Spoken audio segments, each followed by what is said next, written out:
정의당 노회찬 원내대표 나오셨습니다. 안녕하십니까. 네, 안녕하십니까. 네. 최고의 인기 코너. 그런데 원내대표님을 옆에 두고 저희가 다른 분과 전화 연결 잠깐 해야겠어요. 네. 아, 괜찮습니다. 누구인가요? 코너인 코너. 예. 같은 당이어서 예. 별도로 뽑지 않고 코너인 코너로 만들었습니다. 어제 페이스북에 갑자기 글을 하나 올리셨어요. 예. UAE 관련해가지고 새로운 사실을 깨달았다고. 그래서 저희가 긴급히 전화 연결을 합니다. UAE 관련해서 홈런을 날리셨던 분이죠. 정의당 김종대 의원 전화 연결되어 있습니다. 안녕하십니까? 네, 안녕하세요. 네. 어제 페이스북에다가 내가 이걸 왜 몰랐을까? 아, 맞다. 이런 글을 올리셨어요? 네. 내용을 좀 소개해 주십시오. 뭡니까? 예, 몇 가지가 있는데요. 네. 우리가, 지난주 9일날, 화요일날 김태형 장관이, 네. UAE하고 군사비밀협정은 대통령과 국회 모르게 내가 다 했다. 그랬죠. 이러면서 충격적인 인터뷰를 했는데, 예. 여기에 너무 놀란 나머지 이면을 생각 못 했습니다. 네. 어제 깨달으셨군요. 예, 어제 깨달아 일주일 걸렸어요. 김태형 장관이 내가 다 했다고 한 건 가서명이고. 가서명. 그 협정이 발효되는 본서명은 정부 조직법상 외교부 장관이 반드시 하게 돼 있습니다. 어허. 그러니까 김태형 장관이 자기가 했다는 거는 본서명을 하기 위한 예비 과정을 이야기하는 것인데 이걸 우리가 깨닫질 못했습니다. 이후에 그 본서명, UAE하고 군사비밀협정 본서명은 외교부 장관이 서명을 했고요. 이것은 김태형 장관이 서명한 그 다음 달 2009년 12월에 MB가 배석한 가운데 UAE 가서 유명한 장관이 체결하는 별도 과정이 있습니다. 그러니까 이명박 대통령이 직접 개입했다는 것은 이 대목에서 드러난다.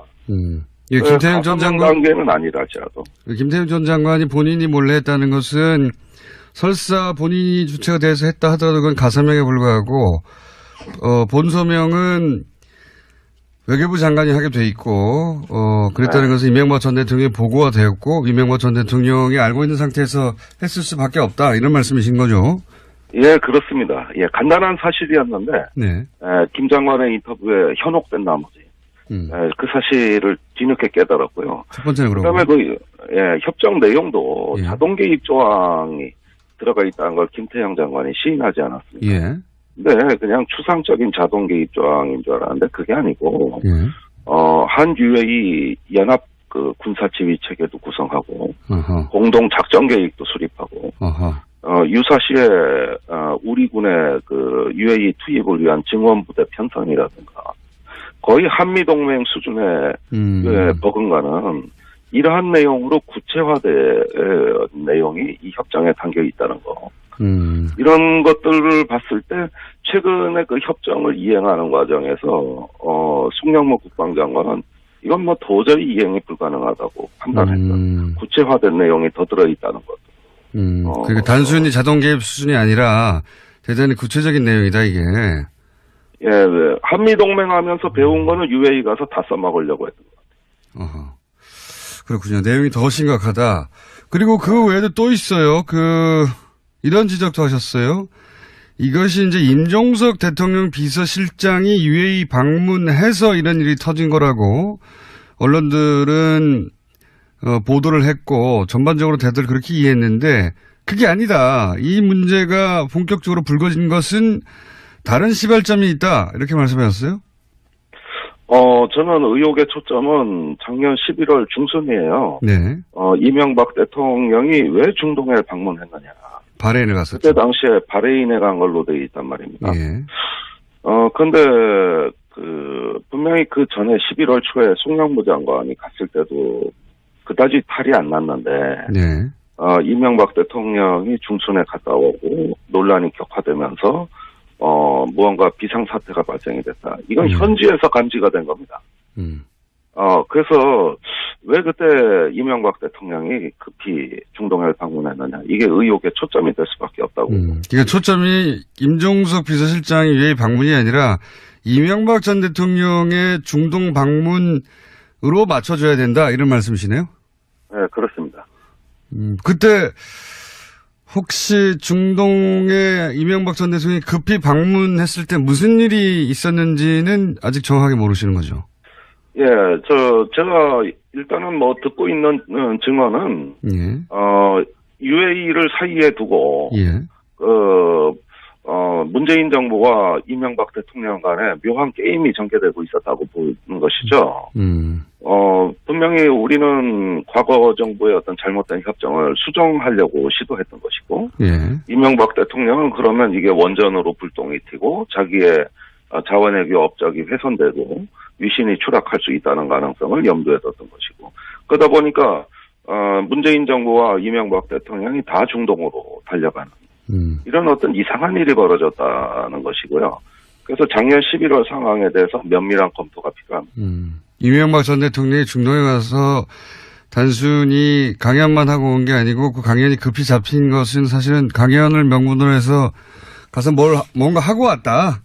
근데 그게 뭔가 좀 이상하다. 뭔가 좀 이상하다. 그걸 밝혀야 하는 거다 지금 이런 말씀이시네. 예. 이런 말씀이시고. 그리고 또 마지막으로 얘기한 것이 그 UA 원전의 경제 효과도 언급을 하셨어요. 이 대목은 어떤 이야기입니까? 예, 제가 다시 확인해 본 결과 400억 달러 원전 수주라는 이명박 대통령 측의 그 말은 사실과 맞지 않는다. 원전 수주가 아니라 투자라는 것이죠. 실제 그 금액은 400억 달러가 아니라 180억 달러고, 그 중에서 100억 달러가 한국 부담이에요. 나중에 원전을 이렇게 투자해서 지면 전기료라든가 그 운영 수익으로 우리가 원금을 회수하는 것이기 때문에 이건 원전 수주가 아니라 원전 투자라고 봐야 됩니다. 투자권을 따낸 것이다. 그래서 400억 달러 원전 수주, 이건 답도 없는 얘기고 과장된 수치라는 것입니다. 알겠습니다. 여기까지 하고요. 우선 그 문제 제기를 하셨으니까 이명박 전 대통령이 중동에 왜 갔는지 한번 파악해 보신 후에 다시 한번 좀 구체적인 게 나오면 연결 다시 하겠습니다. 오늘 말씀 감사합니다. 예, 감사합니다. 예. 김정대 의원이 급히 페이스북을 쓰셔서 포커스는 이명박 전 대통령의 중동 방문에 맞춰야 된다 이렇게 말씀하셔서 저희가 연결을. 근데 또 따라 하려고 보니까 정의당 대표와 의원이 연속으로 됐어가지고 코너인 코너로 저희가 해드렸습니다. 이 문제는 의미 있는 지적인 것 같아요, 굉장히. 그죠? 예, 저희들 다 파악을 하고 있고. 아, 그래요?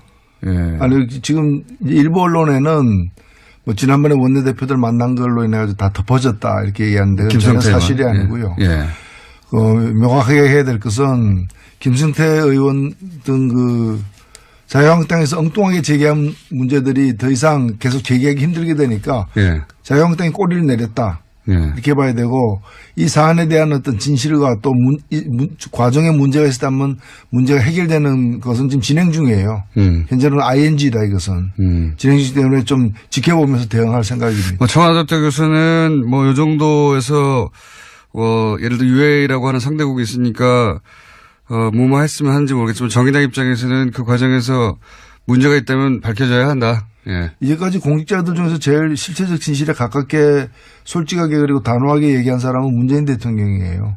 지난 신년 기자회견 때 문제가 있었다는 것과 그리고 저쪽에서 상대국에서 공개하지 않기를 원한다는 것과 그걸 존중해야 되니까. 그리고 또 하나는 뭔가 그럼에도 불구하고 잘못된 문제는 수정 보완하겠다라고 얘기를 했고 미래에는 밝혀질 것이라고 얘기를 했습니다. 언젠가는 밝혀질. 그래서 수정 보완이 진행 중인 걸로 저희들은 알고 있고 예의주시하고 있다. 이명박 전 대통령은 왜 갔다고 보십니까? 그것도 저는 곧 드러나리라고 봅니다. 뭔가 좀 아시는 게 있는 표정이신데. 결국엔 천하의 비밀은 없다. 다수와 관련해서도 그렇듯이 다 드러나게 돼 있습니다. 초기에 제가 이것은 뭔가 이간질이 일어난 것 같다고 제가 표현한 적이 있는데, 당대 최고의 촉입니다.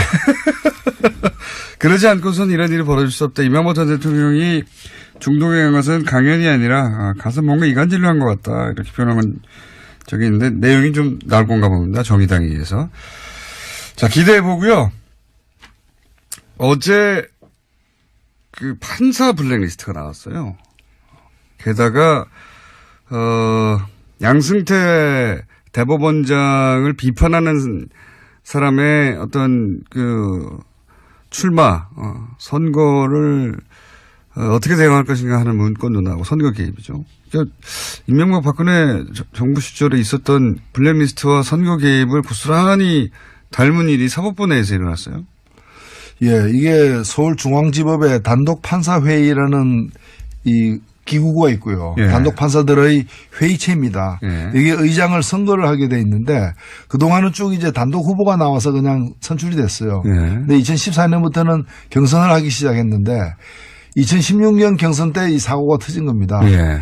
이때 어떤 분이 유력한 후보로 이렇게 경선에 출마를 했는데 결국 이분이 나중에 당선은 됐습니다. 예. 당선은 됐는데 굉장히 지지를 많이 받는 후보였는데 문제는 지금 이제 드러난 이 비밀 문건에 네. 이 선거 때 이 예. 유력한 후보를 갖다가 꺾기 위해 가지고 예. 법원 행정처에서 예. 법원 행정처장 등 법원 행정차장 등 고위 관계자들이 대항마를 세워서 예.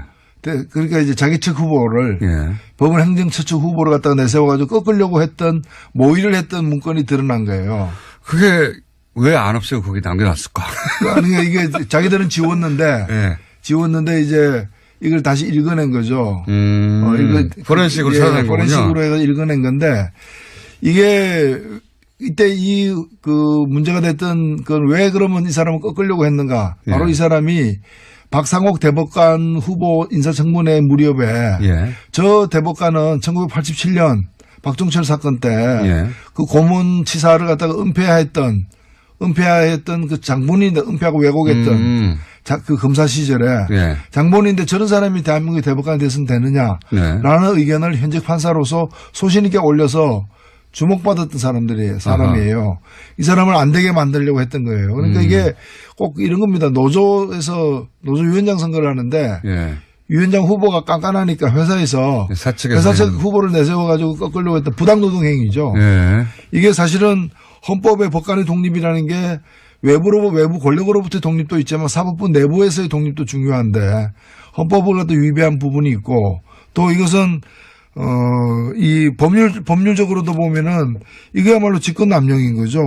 그렇죠. 대법원장, 그 법원 행정처라는 게 이제 대법원장의 오른팔들이 있는 자리니까요. 예. 대법원장을 비판했기 때문에 그리고 또 현직 대법원장이 보기에 정치적 성향이 자기가 안 맞기 때문에 못 되게 만들려고 하는 거 아닙니까? 안 되게 만들려고.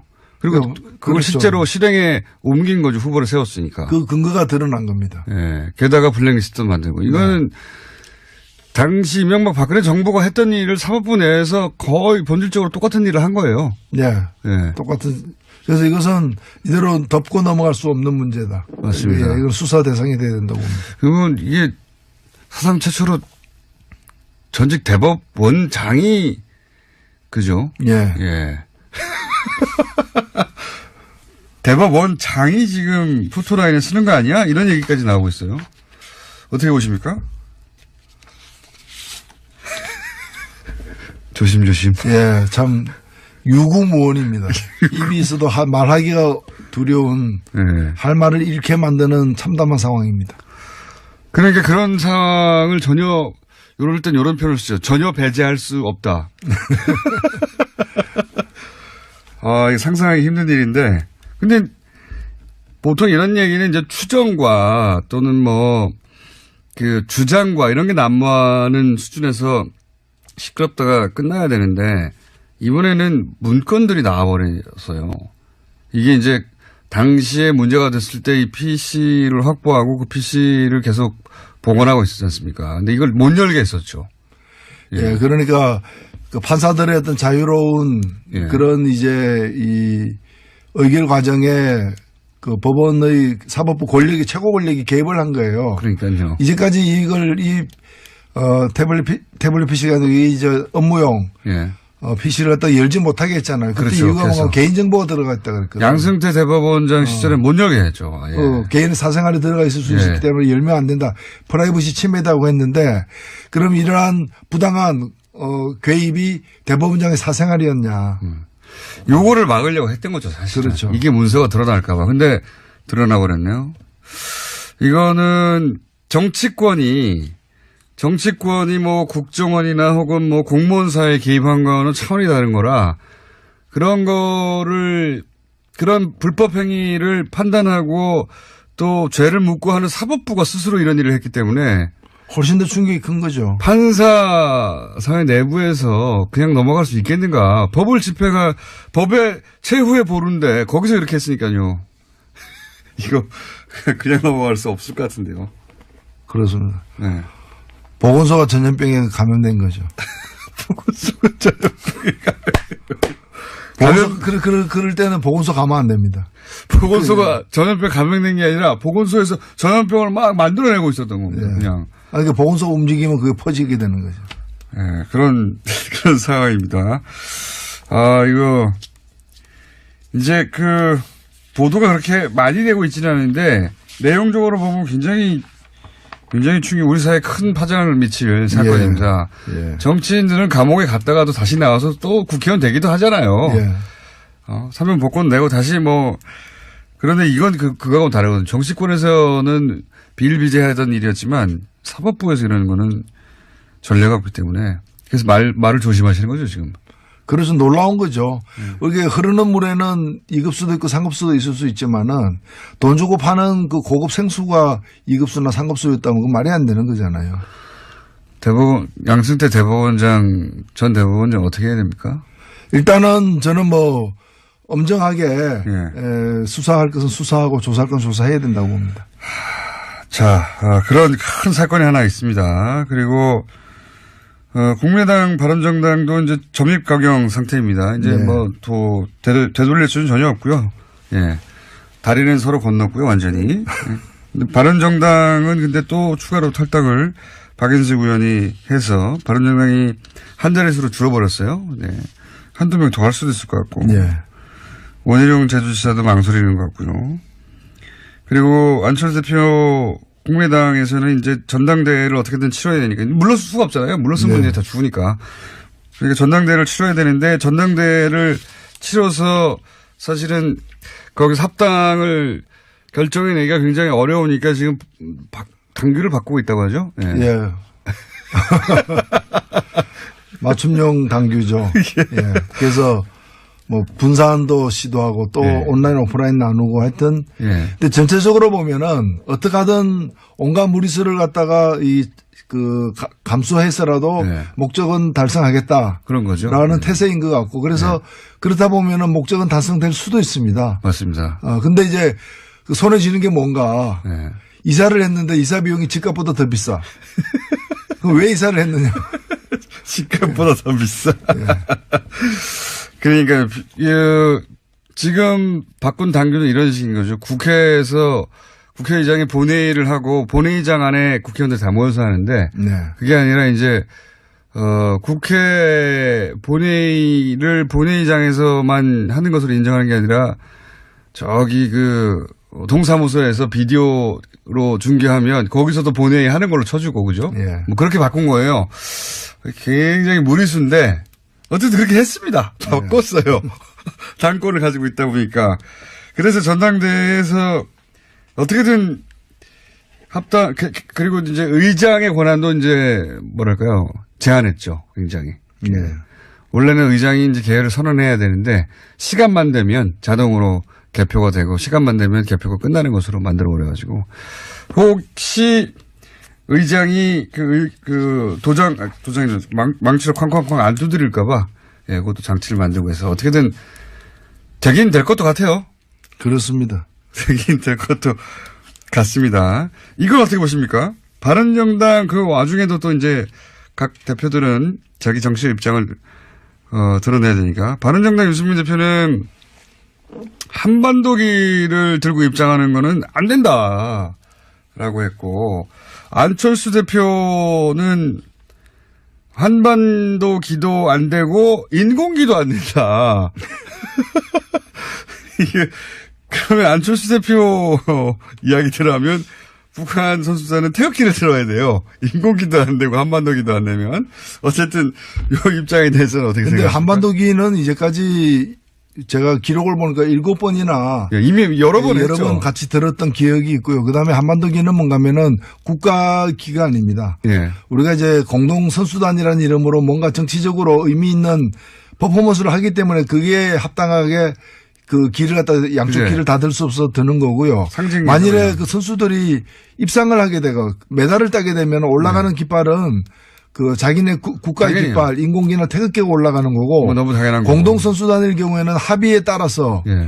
한반도기가 올라갈 수도 있고 각각의 기가 공동으로 두 개 다 올라갈 수도 있는 예. 그건 합의가 아직 안 됐기 때문에 지켜봐야 될 거고 그래서 태극기가 안 올라간다거나 또는 인공기에 대해서 인공기를 들고 들어오면 안 된다는 얘기는 저는 상당히 충격적이에요. 그러니까 북한을 어떻게 하라는 겁니까 그러면? 그거는 참가하지 말라는 얘기 아니에요. 참가하면 그러니까요. 자기 나라 국기를 그 드는 건데 북한이 참가한 모든 올림픽에서 인공기를 들고 들어갔어요. 북한만이 아니라 모든 참가 국가가 그렇죠. 예. 당연한 권리죠. 너무 이게 당연한 보면 건데. 이게 정말 금성에서 온 분이 아닌가. 안철수 대표가 갑자기 한반도기는 안 된다. 이거는 이제 유승민 대표하고 그러니까 태극기를 들어야 된다는 의미죠. 이거는 그렇게 이해할 수도 있는데 인공기도 안 된다는 건 제가 처음 들어본 아니 자기들 국기인데 그걸 못 들게 하는 게 말이 됩니까?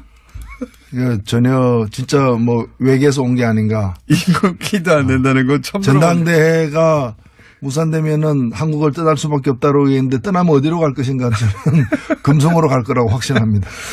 그러니까 이제 보수적인 본인의 나는 보수적이라고 하는 색깔을 더 강하게 드러내기 위해서 그런 말까지 간 것 같은데. 근데 한반도기 처음 들게 된 게 어느 정권 때인 줄 아세요? 그게 노태우 정권 때 아닙니까? 예, 저는 굉장히 오래됐어요. 진심으로 바라건대 유승민 대표나 안철수 대표가 배워야 될 사람이 딴 사람보다는 노태우 대통령입니다. 남북관계 그 노태우 대통령 우리가 알다시피 군부 쿠데타 세력이고 90년대 뼛속까지 보수주의자입니다. 그러나 이분이 남북관계에 대해서 어떤 인식과 태도를 보였고 어떤 그 업적을 남겼는가 남북기본합의서를 포함해서 그건 좀 보고 배우기를 바랍니다. 이게 진짜 90년대에 끝난 이야기거든요, 이거는. 예. 그 한반도기를 들었다고 해가지고 우리가 북한 편을 드는 것도 아니고. 들면 한반도기를 들어야지 그럼 일본 열도기를 들 겁니까? 근데 이게 2018년에 다시 한반도기는 안 된다고 하는 게, 야, 이 시계를 거꾸로 들어도 너무. 한반도기는 안 된다고 할 것 같으면은 남북 대화 안 된다. 이렇게 얘기해야 앞뒤가 맞는 얘기인데 그런 얘기는 또 왜 안 하는 거죠? 이거 한반도기를 들고 다니엘 탁구팀이 세계대회를 우승한 적도 있고요. 이미 너무 많아요. 이 기록은. 근데 갑자기 이건 안 된다고 하고 더 나아가서는 인공기는 절대 안 된다. 이거는 처음 들어본 이야기예요. 어디서도 들어본 적이 없는 그런 이야기들이 오고 가고 있습니다. 네. 저도 이게 무슨 얘기 인공기를 못 들게 할 권리가 없는데 누구에게도 예? IOC도 없고 아무것도 없는데 그런 얘기가 나왔습니다. 자, 다스는 이제 거의 끝나가는 거 같죠? 분위기가 그죠? 네, 마지막까지 계속해서 양파 껍질 벗기듯이 변명을 하면서 어떤 정황이 나와도 그래서 그거 하긴 내가 했다. 그 이제 주인 설립 과정을 주도한 것에서 우리 형님 소유의 회사인데 회사를 설립하는 데서 나만큼 하는 사람이 우리 집안에 없으니까 내가 다 해준 거다. 뭐 이런 식으로 지금 변명을 그렇죠. 하고 있는 것 같아요. 네. 그렇게 해서 될 일이 아닌데. 될 일이 아니죠. 될 일이 아닌데 어떻게든 끝까지 인정하지 않는 게 이명박 전 대통령의 특징이니까요. 그렇죠. 모든 의혹에 대해서 항상 그래왔습니다. 절대 인정하지 않는 것으로. 그리고 나서 어떻게든 해결하려고 하죠. 뒤로. 과거에는 그게 통했습니다. 대통령이기도 했고 이번에는 어렵다. 그런 생각이 저는 들고 게다가 특활비까지 이게 터졌어요. 예, 그 특활비는 사실 대통령의 지시가 아니고서는 갈 수가 없는 돈이에요. 실제로 그렇죠. 다른 지금 박근혜 정부 때도 특활비 간 걸 보면은 국정원장이 다 알잖아요. 예. 그 정도에서는 국정원장이 모르고서는 갈 수가 없거든요. 국정원 직원이 마음대로 줄 수 없는 액수 아닙니까? 그렇죠. 그 국정원장이 안다는 얘기는 돈을 달라고 한 쪽이 단순 청와대가 아니고 단순 청와대 실무자가 아니라 그쪽 대통령이 했다는 거죠. 대통령이 아닌데 어떻게 국정원한테 돈 달라고 합니까? 이게 세상에 그거야. 상상할 수 없는 일이죠. 천하의 사기꾼도 그 짓은 못 하는 거죠. 그래서 뭐 너무 뻔한데 여하간 이제 또 아니라고 하고 있고요. 저는 오늘 이제 어제 나온 뉴스 중에 주목하는 게 중앙일보에 보던데 2011년에 방미했을 때 그때 국정원 특활비를 환전해서 가져갔다는 거 아닙니까? 공식적으로 방미했는데 국정원 특활비가 왜 필요합니까? 예. 그래서 지금 사실은 그 국정원 특활비가 그 법원 등 영장 등에 의해서 심사 과정에서 인정된 거는 4억 플러스 알파입니다. 예. 이제 2억 플러스 2억 플러스 알파인데. 그게 다겠느냐. 그게 다가 아니죠. 예. 그리고 그 중에 보면은 청와대 기념품 2억 이런 게 있습니다. 말도 안 되는. 아니, 그러면 기념품 2억 그 사소한 일에 2억씩이나 갔다면은 예. 그 전에 없었고 그 후에 없었겠느냐. 그러니까요.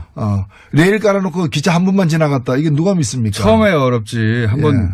한번 열렸으면 계속 오는 거죠. 그렇죠. 예. 영수증 안 남는다고 생각하고 특히 이 2011년 방미 기간에 그 가져갔다고 하는 특활비 있지 않습니까? 그거는 그 보도가 이명박 전 대통령 부부라고 표현해서 나왔거든요.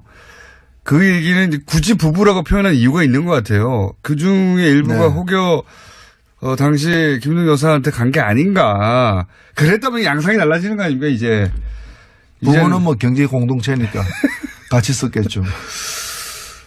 그걸로 예를 들어서 뭐 굉장히 사적인 용도의 돈을 썼다든가. 그렇죠. 뭐 박근혜 대통령도 기치료, 예. 국가의상원, 의상 만든 데도 썼으니까요. 굉장히 사적인 용도에 썼다는 게 일부라도 드러나면 이건 양상이 완전히 달라지셨습니다. 개봉박도입니다. 혹시 뭐 아시는 거 없습니까? 나오리라고 확신합니다. 그렇군요. 확신하시는 거 보니까 뭔가 아시는 얘기가 있는 것 같은데. 저도 좀 들은 얘기가 있고요. 이 방송 끝나고 한번 맞춰봐야 되겠습니다. 자, 여기까지 듣겠습니다. 지금까지 정의당 노회찬 원내대표였습니다. 감사합니다. 네, 감사합니다. 서명을 했고요. 이것은 김태형 장관이 서명한 그 다음 달 2009년 12월에 MB가 배석한 가운데 UAE 가서 유명한 장관이 체결하는 별도 과정이 있습니다.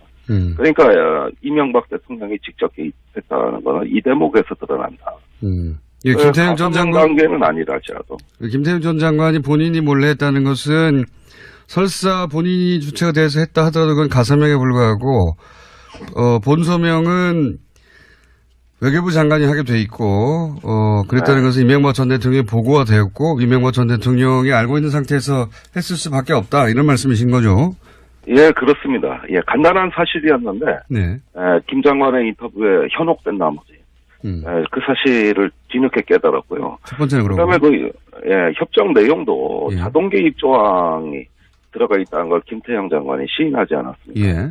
네, 그냥 추상적인 자동 개입 조항인 줄 알았는데 그게 아니고 한 UAE 연합 그 군사 지휘 체계도 구성하고 공동 작전 계획도 수립하고 유사시에 우리 군의 그 UAE 투입을 위한 증원 부대 편성이라든가 거의 한미 동맹 수준의 버금가는 이러한 내용으로 구체화된 내용이 이 협정에 담겨 있다는 거. 이런 것들을 봤을 때 최근에 그 협정을 이행하는 과정에서 송영무 국방장관은 이건 뭐 도저히 이행이 불가능하다고 판단했던 구체화된 내용이 더 들어있다는 것. 그러니까 단순히 자동 개입 수준이 아니라 대단히 구체적인 내용이다 이게. 예, 한미 동맹하면서 배운 거는 UAE 가서 다 써먹으려고 했던 것 같아요. 그렇군요. 내용이 더 자원외교 업적이 훼손되고 위신이 추락할 수 있다는 가능성을 염두에 뒀던 것이고 그러다 보니까 문재인 정부와 이명박 대통령이 다 중동으로 달려가는 이런 어떤 이상한 일이 벌어졌다는 것이고요. 그래서 작년 11월 상황에 대해서 면밀한 검토가 필요합니다.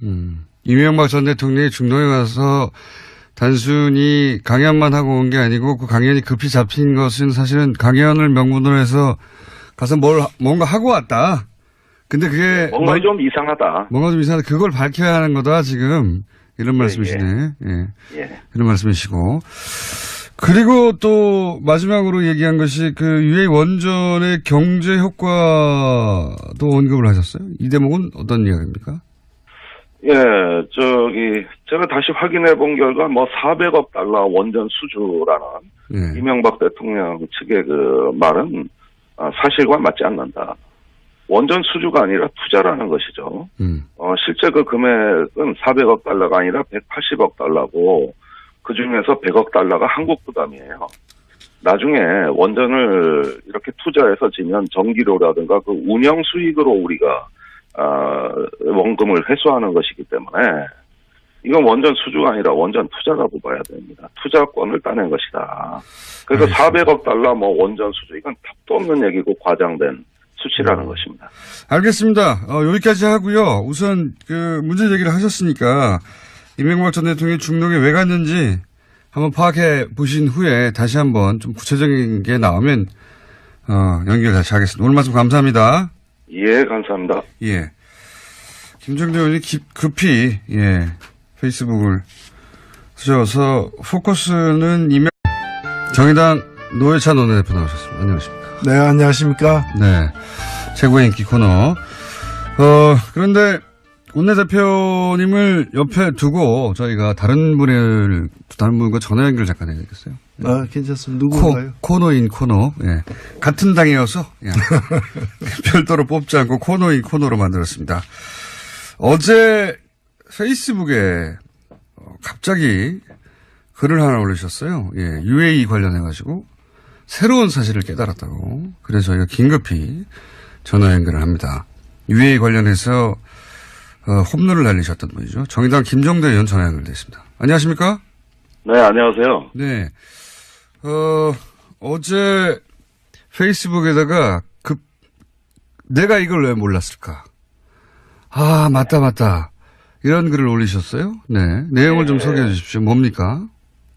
예, 몇 가지가 있는데요. 네. 우리가 지난주 9일날 화요일날 그 김태형 장관이 네. UAE하고 군사비밀협정은 대통령과 국회 모르게 내가 다 했다. 그랬죠. 이러면서 충격적인 인터뷰를 했는데 예. 여기에 너무 놀란 나머지 이면을 생각 못했습니다. 네. 어제 깨달으셨군요. 예, 어제 깨달아 일주일 걸렸어요.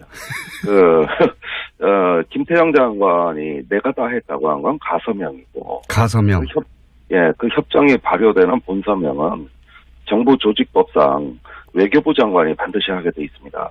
어허. 그러니까 김태형 장관이 자기가 했다는 거는 본서명을 하기 위한 예비 과정을 이야기하는 것인데 이걸 우리가 깨닫질 못했습니다.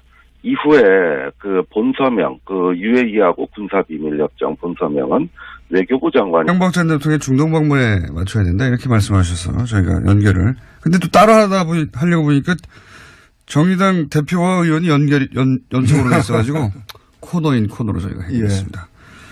이 문제는 의미 있는 지적인 것 같아요, 굉장히. 그죠? 예, 저희들 뭐 다 파악을 하고 있고. 아, 그래요? 예. 아니, 지금 일부 언론에는 뭐 지난번에 원내대표들 만난 걸로 인해서 다 덮어졌다 이렇게 얘기하는데 전혀 사실이 아니고요. 예. 명확하게 해야 될 것은 김승태 의원 등 그 자유한국당에서 엉뚱하게 제기한 문제들이 더 이상 계속 제기하기 힘들게 되니까 자유한국당이 꼬리를 내렸다. 이렇게 봐야 되고 이 사안에 대한 어떤 진실과 또 과정에 문제가 있었다면 문제가 해결되는 것은 지금 진행 중이에요. 현재는 ING다 이것은. 진행 중 때문에 좀 지켜보면서 대응할 생각입니다. 청와대 교수는 뭐 이 정도에서 예를 들어 UAE라고 하는 상대국이 있으니까 뭐뭐 했으면 하는지 모르겠지만 정의당 입장에서는 그 과정에서 문제가 있다면 밝혀져야 한다. 예. 이제까지 공직자들 중에서 제일 실체적 진실에 가깝게 솔직하게 그리고 단호하게 얘기한 사람은 문재인 대통령이에요. 지난 신년 기자회견 때 문제가 있었다는 것과 그리고 저쪽에서 상대국에서 그 공개하지 않기를 원한다는 것과 그걸 존중해야 되니까.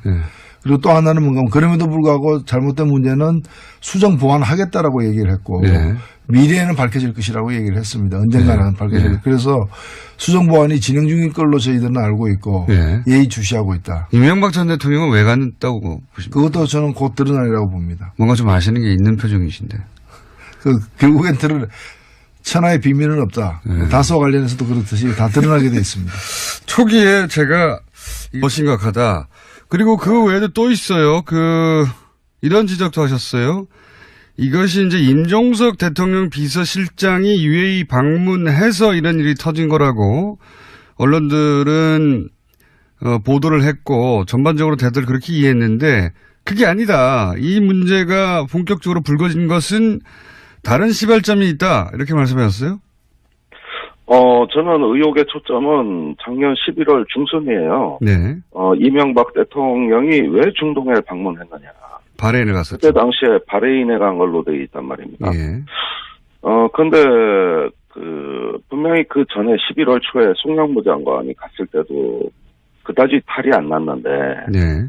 이명박 대통령이 중순에 갔다 오고 논란이 격화되면서, 무언가 비상사태가 발생이 됐다. 이건 현지에서 감지가 된 겁니다. 그래서 왜 그때 이명박 대통령이 급히 중동을 방문했느냐. 이게 의혹의 초점이 될 수밖에 없다고. 그러니까 초점이 임종석 비서실장이 왜 방문이 아니라 이명박 전 대통령의 중동 방문으로 맞춰줘야 된다. 이런 말씀이시네요? 네, 그렇습니다. 그때 혹시 중동에 이명박 전 대통령이 급히 방문했을 때 무슨 일이 있었는지는 아직 정확하게 모르시는 거죠? 예, 제가 일단은 듣고 있는 증언은, UAE를 사이에 두고, 문재인 정부와 이명박 대통령 간에 묘한 게임이 전개되고 있었다고 보는 것이죠. 분명히 우리는 과거 정부의 어떤 잘못된 협정을 수정하려고 시도했던 것이고, 이명박 대통령은 그러면 이게 원전으로 불똥이 튀고 자기의